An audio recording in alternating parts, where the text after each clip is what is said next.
এই দুনিয়ার জমিনে চিরদিন থাকবো নি। গভীর মনোযোগ, নীরব থাকা লাগবে। ডানে বামে যাব না, সময় অল্প, খুবই অল্প সময় রে বাজান। আল্লাহ রাব্বুল আলামিন আমাদেরকে সৃষ্টি করেছেন, আপনার জবান ছেড়ে বলুন আমাদের বানিয়েছেন কে? কে বানিয়েছে? আল্লাহ রাব্বুল আলামিন। আমরা ছিলাম মৃত, কি ছিলাম?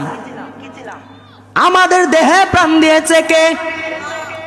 আমরা ছিলাম মৃত, আমাদের জবান কথা বলতে পারতো না, চক্ষু মুবারক দেখতে পারতো না। আমাদের এই মৃত দেহের মধ্যে আল্লাহ রাব্বুল আলামিন কোনো ব্যাটারি দেয় নাই, চার্জের সিস্টেম দেয় নাই। আমাদের মধ্যে একটা রূহ দান করেছেন। আপনার জবান ছেড়ে বলুন হায়াত এবং মৌতের মালিক কে? আল্লাহ রাব্বুল আলামিন বলে, বান্দা আমি আল্লাহ তোমাকে জন্মের সময় তোমার হায়াত এবং মৌতের বাজেট আমি লিখে দিয়েছি। আল্লাহ রাব্বুল আলামিন বলে, বান্দা গো,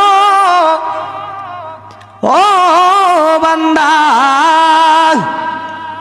আমি আল্লাহ তোকে কোটি কোটি টাকার মালিক বানাইলাম, একটা বাইক কিনলাম, ভালো একটা বাড়ি বানাইলাম, মনে করলা তোমার পৃথিবীর মধ্যে সব হয়ে গেছে। ও বান্দা গো,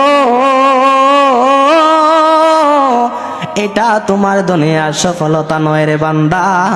আমার আল্লাহ বলে, যারা জাহান্নামের আগুন থেকে বাঁচলো এবং জাহান্নাম থেকে বাইসা জান্নাতে প্রবেশ করলো, তারাই হলো দুনিয়ার আসল সফল কাম। সুবহানাল্লাহ।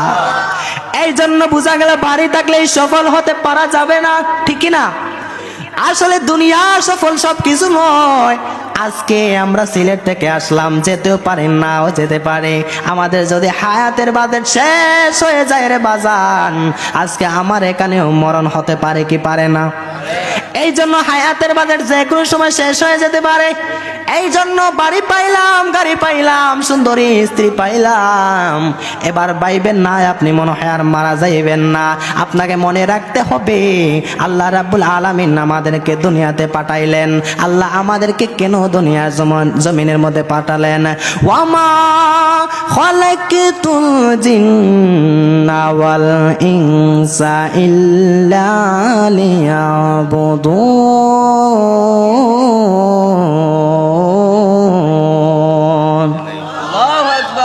আল্লাহ রাব্বুল আলামিন আমাদেরকে কেন বানিয়েছেন?